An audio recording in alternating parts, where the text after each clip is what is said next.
Bismillahirrahmanirrahim. Assalamualaikum warahmatullahi wabarakatuh.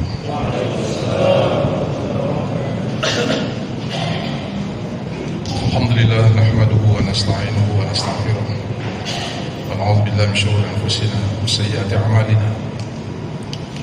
May yahdihillahu fala mudilla lahu wa may yudlilhu fala hadiya lahu. Shallallahu wassalamu ala Rasulillah wa ala alihi wa sahbihi wa man wala ma ba'd. Allah subhanahu wa ta'ala Al-Quran Al-Karim wa huwa asdaqul qailin a'udzu billahi minasyaitonir rajim wa minal laili fatahajjat bihi nafilatan lak asa yab'atsaka rabbuka maqaman mahmuda. Wa qala Rasulullah sallallahu alaihi wasallam man shalla 12 rak'atan fi kulli yawmin wa lailah buniya lahu baitun fil jannah. Sadaqallahul azim wa sadaqa rasulul karim wa nahnu ma'ahu min syahidin wa syakirin. Alhamdulillahirabbil alamin. Hadirin jamaah Isya sekaligus jamaah tarawih insyaallah diridhai Allah Subhanahu wa taala.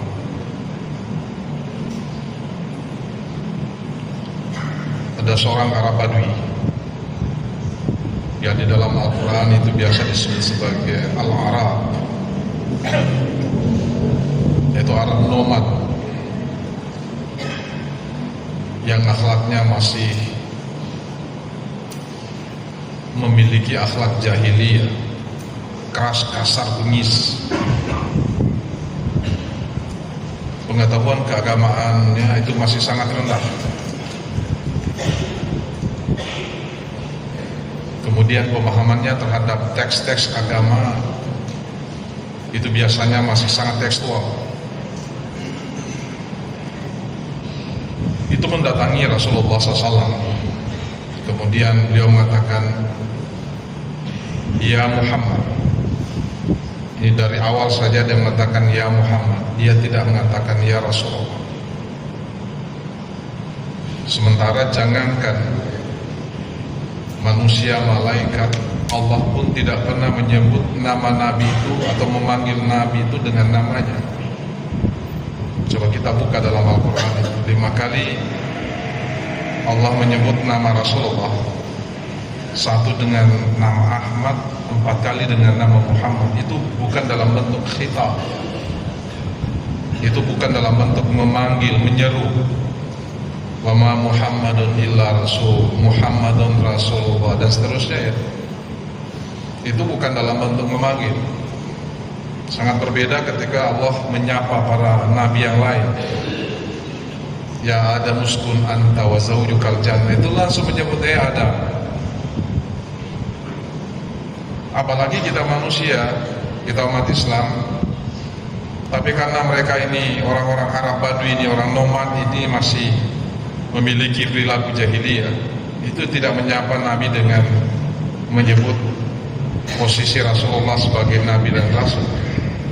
Dia tidak mengatakan "Ya Rasulullah" atau "Ya Nabi Allah", mengatakan "Ya Muhammad".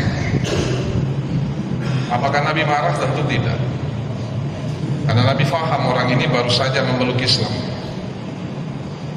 Jangankan menyapa Nabi dengan mengatakan "Ya Muhammad", mereka kencing saja dalam masjid, Nabi tidak marah. Ya, mereka kencing dalam masjid, ya jangan bayangkan masjidnya seperti kita ya, menggunakan karpet, menggunakan granit, itu tidak. Tapi masjid pada masa itu masih tanah liat. Dan memang tradisi Arab itu biasa begitu. Maaf ya, biasa kencing di mana-mana. Nabi tidak pernah marah, apalagi menyebut nama beliau dengan "Ya Muhammad". Pertanyaannya, akhbirni anil Islam. Muhammad, coba sampaikan apa sih itu Islam? Pertanyaan seperti ini sebenarnya dalam hadis Nabi itu banyak sekali. Apa itu Islam, apa itu iman, itu banyak dalam hadis Rasulullah. Tapi Nabi biasa memberi jawaban itu sesuai dengan situasi, kondisi, dan siapa yang bertanya. Sehingga kalau kita menemukan hadis-hadis seperti ini, jangan pernah kita mengatakan kenapa jawabannya beda-beda. Nabi pernah menjawab A, B, C, dan seterusnya. Kenapa? Karena Nabi menjawabnya sesuai dengan sikonnya. Nabi menjawab siapa yang bertanya. Nabi pasti tahu bahwa orang ini sebenarnya belum melaksanakan berbagai ibadah makhluk. Yang paling utama tentu orang ini Nabi pastikan belum sholat 5 waktu, belum puasa, belum melaksanakan haji dan zakat dan seterusnya, itu belum. Sehingga Nabi mengatakan begini, al-Islamu, Islam itu adalah salawatul khams fi kulli yaumin wa lail. Islam itu adalah salat 5 waktu sehari semalam. Nabi sepertinya ingin mengatakan, kalau kamu tidak salat, kau bukan Islam namanya. Sehingga hadirin, Islam, salat itu adalah ibadah yang paling menentukan seluruh ibadah kita sebenarnya. Maka Nabi menjawab itu yang pertama. Jadi salat 5 waktu kata Nabi, itulah Islam. Tapi kemudian Arab ini mengatakan kembali, bertanya kembali, hal alayya ghairuhunna. Ini bisa kita lihat ya dalam hadis Sunan Sahih Muslim dan beberapa kitab hadis yang lain. Dia kembali bertanya, apa ada yang lain lagi yang wajib maksudnya? Nabi mengatakanlah tidak ada lagi illa an tatawwa, kecuali salat-salat sunnah. Kecuali salat sunnah. Kemudian dia bertanya lagi tentang puasa. Nabi menjawab dengan puasa yang wajib itu puasa Ramadan. Dia bertanya lagi, saya tidak sebutkan teksnya ya, kan itu panjang.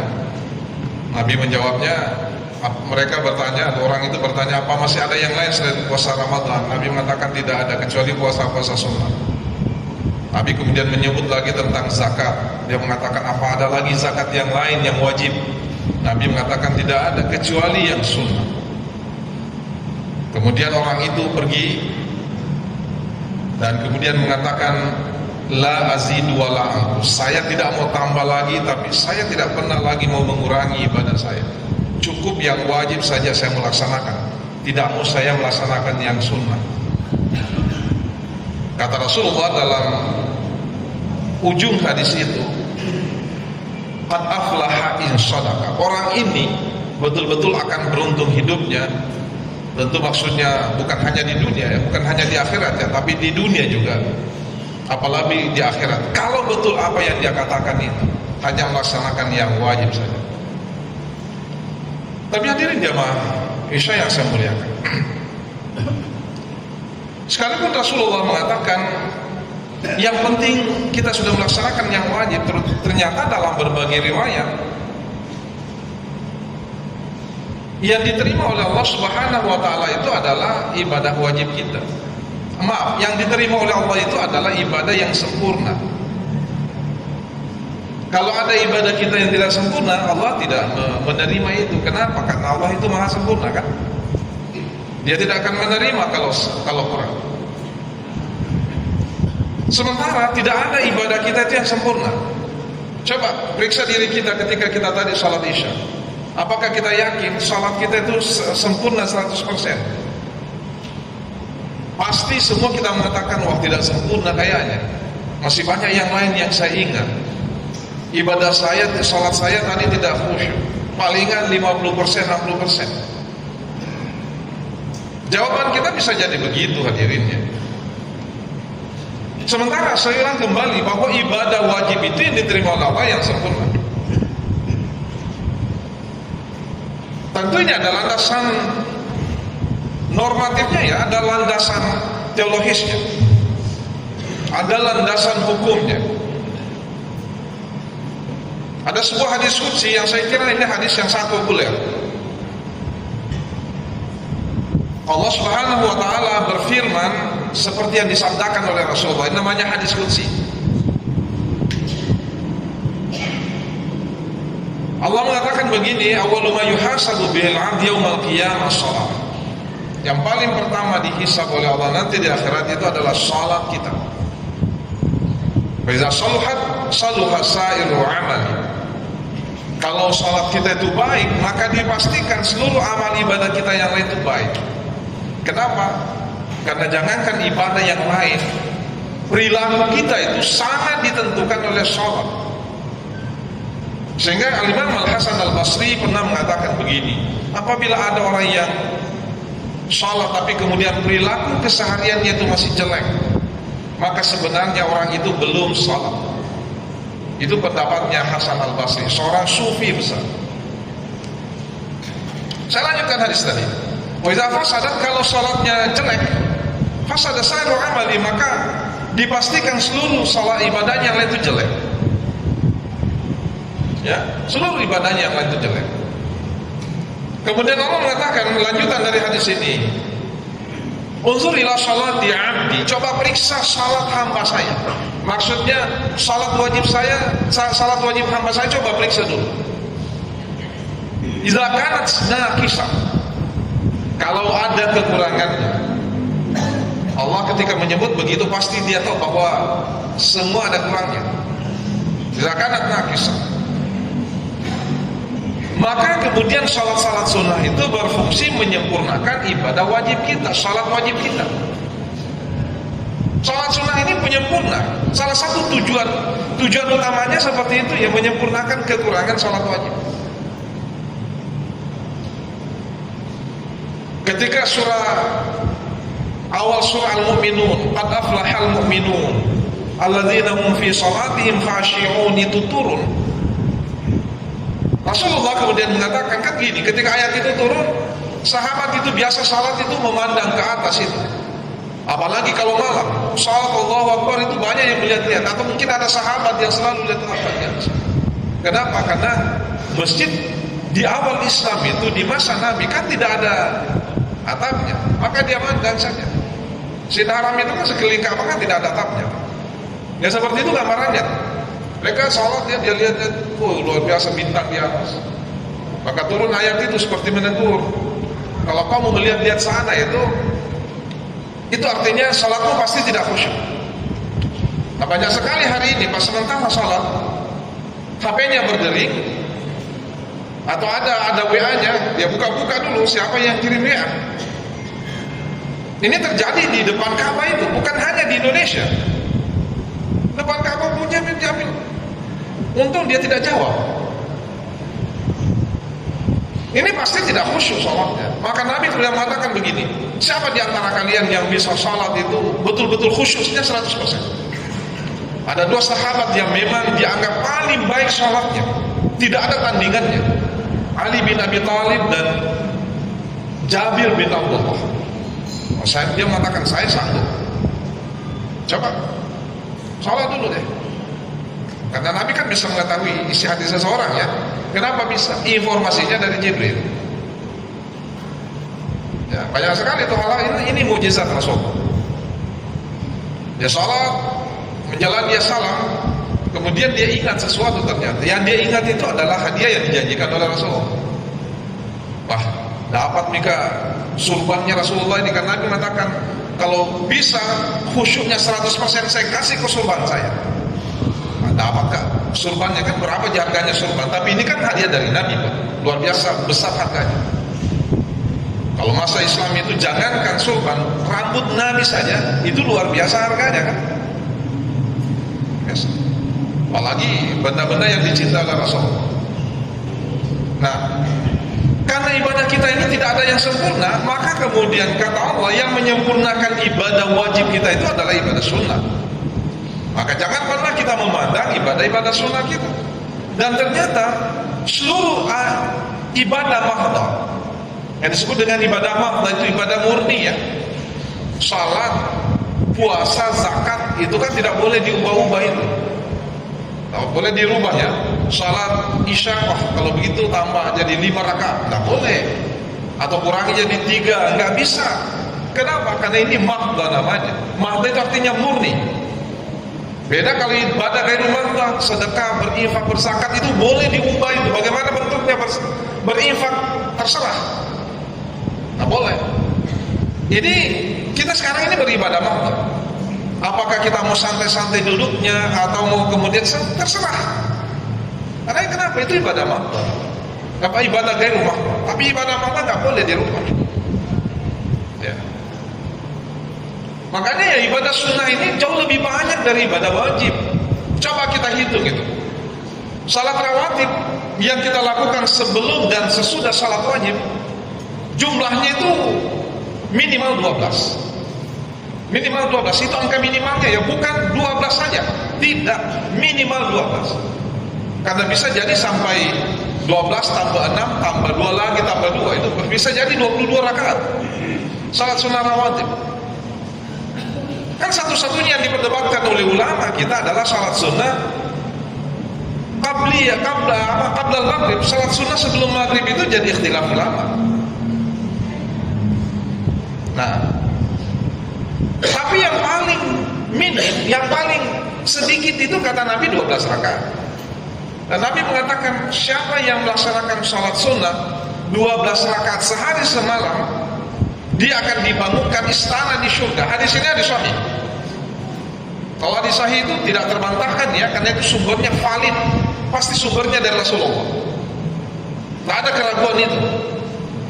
Seperti yang saya sebutkan pada pengantar tadi, man shallat 12 raka'atan fi kulli yaumin wa laila buniya lahu baitun fil jannah. Siapa yang melaksanakan salat sunnah rawatib, maksudnya 12 rakaat sehari semalam, maka dia akan dibangunkan istana di surga. 12 rakaat.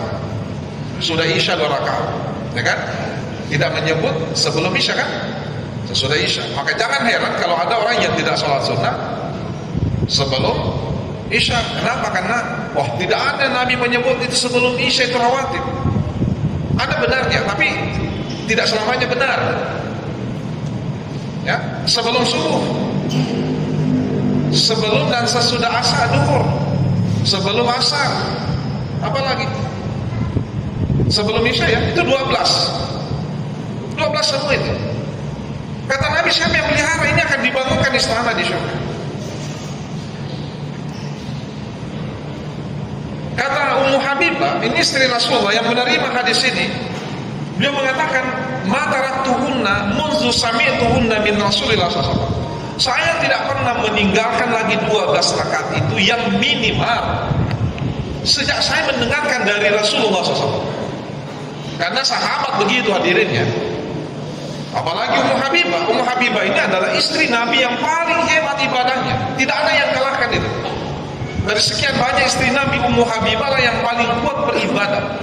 Maksud saya ibadah sunnah, apalagi ibadah wajib. Yang paling kuat itu ibadah sunnahnya. Maka kalau salat tahajudnya, wah luar biasa kan. Nabi pernah menegur dia karena dia memaksakan diri salat tahajud sekalipun dia sudah tidak mampu berdiri. Maka dia gunakan apa? Dia gunakan tali kalau dia mau berdiri. Tidak bisa lagi, kasihan. Dia kalau mau berdiri dia gunakan tali. Itu Nabi temukan di sudut Masjid Nabawi. Subuh-subuh Nabi datang dan dia dapat tali itu. Nabi mengatakan, ini talinya siapa ini? Tali apa ini? Kata para sahabat, itu tali yang digunakan oleh Ummu Habibah. Kalau dia tidak mampu lagi berdiri, dia menggunakan tali itu. Allah kuat sekali. Kalau kita pernah nggak begitu? Nggak usah lah Pak. Kalau tidak bisa kita berdiri dulu, bikin saja. Karena boleh ji, ya kan? Kalau sholat sunnah kan boleh. Jangankan yang sudah tua, yang muda saja sudah bisa sholat duduk. Apa bisa saja sholat duduk? Tapi ingat pahalanya cuma setengah. Kalau kita mau dapat setengah ya dudukin saja sholat. Ambil kursi duduk sholat di situ silakan, boleh. Yang tidak boleh kalau sholat wajib. Maka wajib itu tidak dibolehkan. Kalau ada orang yang sholat wajib dalam keadaan duduk padahal dia mampu berdiri, batal sholatnya. Itu ijma ulama itu. Itu ijma ulama. Tetapi ternyata saya katakan tadi bukan hanya 12. Nabi mengatakan man hafiza 4 rakaat qabla zuhur wa 4 rakaat ba'dahu wa 4 rakaat qabla al-'ashr. Siapa yang memelihara salat sunnahnya, salat sunnah rawatibnya sebelum duhur 4 rakaat, sesudah duhur 4 rakaat, sebelum asar 4 rakaat, maka dia akan diharamkan baginya api neraka. Haramahullahu nar. Haram baginya itu neraka. Sudah berapa itu Pak? Tambah 6, 12 tambah 6, 18. Bagaimana sebelum Isya? Mana dalilnya? Kan orang biasa begitu, semua mana dalilnya?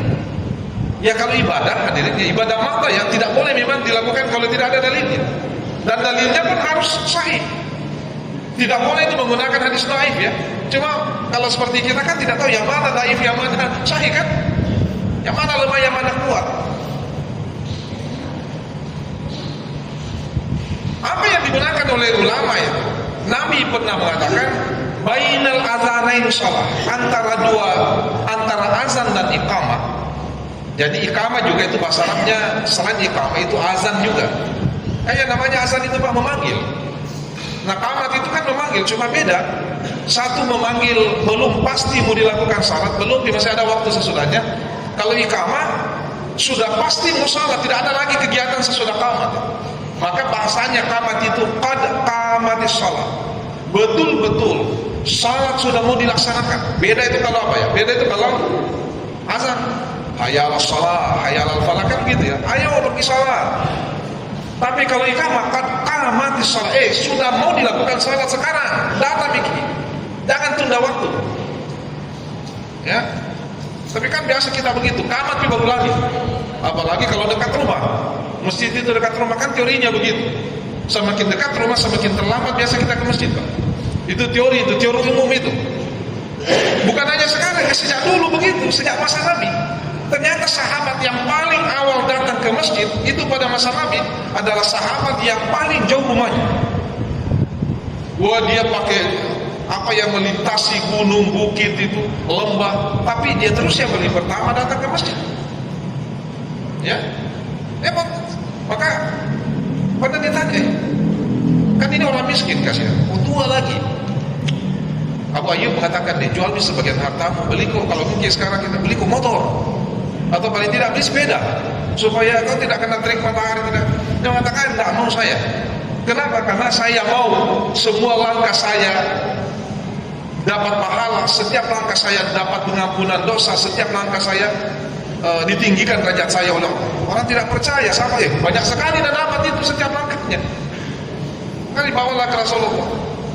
Saya kembali, inti dari sholat sunnah ini adalah menyempurnakan sholat. Tapi bukan hanya sholat sunnah, semua ibadah sunnah sebenarnya. Jadi kalau ada yang merasa, silahkan kita perbanyak. Ramadan ini tempatnya. Tentu bukan hanya 8 ya. Kita di Indonesia luar biasa itu. Diskon salat tarawih kita luar biasa besar-besaran. Di atas 50% kan. Kalau masa awal Islam itu kan salat tarawih itu 40 rakaat. Kemudian turun jadi 20. Dan sekarang ini yang paling banyak kan 20. Di Indonesia di diskon lagi jadi 8. Kenapa? Karena kita banyak diskusi ya, salat, tidak ada itu salat tarawih, yang ada salat lain. Ya kalau kita satu saja hadis kita pegang, ya begitulah pandangan kita. Tapi kalau kita mencoba mengkaji hadis-hadis Rasulullah, kita baru mendapatkan ternyata memang Nabi pernah melakukannya, dan bukan hanya 8 rakaat. Mudah-mudahan ini ada manfaatnya. Kadang Allah. Assalamualaikum warahmatullahi wabarakatuh.